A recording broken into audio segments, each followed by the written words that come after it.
bitari bike ku isi usanga harimwo abantu basegerereza mu ibarabara, hakaba harimwo abana, abakuze, eka hamwe n'abagendana ubumuga. Mu gisagara ca Bujumbura turashobora kubona abantu batari bake bagenda basegerereza bari muri iyo migwi twadondaguye, ariko rero twarabanje kubaza igipolisi cy'u Burundi ico ciyumvira kubijanye no gukura abana cane cane basegerereza mu ibarabara. Ngiyi nyishu ubaduhaye. Hano kwishura ndagucira umugani w'ikirundi uvuga ko utosora ifuku yamizayo azisho. Bajya abana ubabona mu ibarabara aba baraduze bagashika iyo bava ngo kazona bagarutse.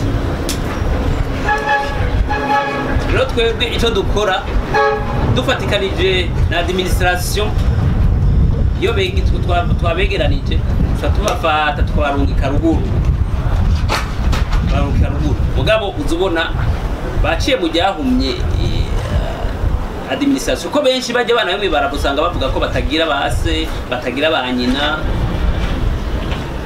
nuko no kwishura nuko bana yadukora, ariko nkaje ndabasaba mwebwe abamenyesha makuru mukaza namwe mugakora muri sensibilisation abana sabo mwibarabara, abana ahubwo nabo kuja kwishura mugafasha gusansibiza kumbure hariho abagira neza bo bumva bakabafasha bakora mwibarabara kugira baje kwishuri baze batera imbere nk'abandi. Ico kibazo c'abana bo mwibarabara ni kibazo mu gifaransa novuga ni défi, kandi si kibazo kiraba polisi yone,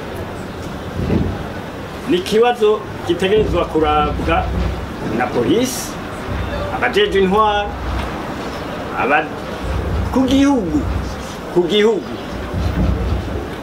hamwe bagire bati abana bashikiwe n'izi ngorane, twebwe dutegekana iki, tuzobafasha iki, icatumye baja mwibarabara ni iki, twogitorera inyishu gute.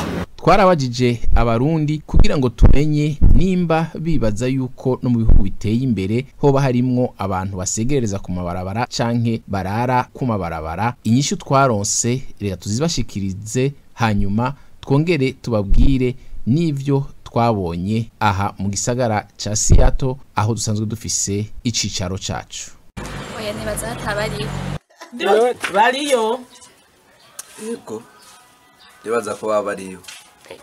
Nibaza ko batariyo. Oya n'abana bariyo.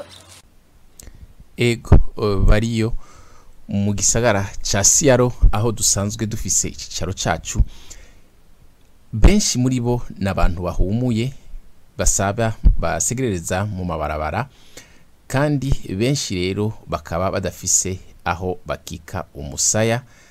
Benshi ugasanga barara musi y'amabarabara aho bashira amahema yabo kugira ngo bikingire imvura canke imbeho. Aho twagiye turaca hose usanga ari ahantu hagoye kugira ngo uhagende n'amaguru, kuko n'ahantu haba hariko haraca amamodoka mu mabarabara amwe aca hejuru y'ayandi, nabo bakaca baja rero kuba hagati y'ayo mabarabara canke musi y'amabarabara aca hejuru. No kuvuga yuko rero nta muntu ashobora guhaca n'amaguru kiretse umuntu asanzwe nyene ari muri abo basanzwe batagira aho baba. Hari naho mbere usanga baja hamwe ari benshi bagashinga nk'akantu kameze nk'agasagara canke aho bahurira ari benshi, ugasanga mbere n'ahantu hagoye cyane gushikira n'amaguru. Uri mu ibarabara rya gatanu rya leta zunze ubumwe za Amerika ukasohoka ufata ibarabara rya 90 ugana mu gisagara ca Spokane, naho nyene usanga hariho abantu benshi bashize amahema ku mpande y'ibarabara aho basanzwe baba. Murabona ko ari abatari bake, kugira ngo mbere uhashike naho nyene haragoye, kuko ubanza guhagarika imodoka ugasanga hari ahantu hato gusa ushobora kugenda n'amaguru. amahema yabo nayo akaba ari kenshi mu biti canke musi y'ibiti, akaba ariho basanzwe baba. Kugira ngo rero haboneke neza n'ahantu hagoye gushika canke guhagarara, kuko ni mwibarabara ricamwo amamodoka yiruka cyane, amamodoka agendera ku murindi w'ibirometero 120 ku isaha. Twarashoboye guhagarara gatoya gusa kugira ngo dushobore gufata amasanamu makeya. Twashoboye kuyafata ari uko turi mu modoka turiko turagenda, kuko atakibanza cari gihari cyo kugira ngo duceho n'amaguru tugenda dufata amasanamu, kuko hari mwibarabara kandi amamodokari yiruka n'umurindi ukomeye. Abasegereza mwibarabara rero nkuko twabivuze kenshi usanga ari abantu bakuze. Nk'uyu mubona agenda ku nkengera afise igicapo mu maboko, nuriko arasegerereza aho imodoka zihagarara kurajya amatara yo mwibarabara.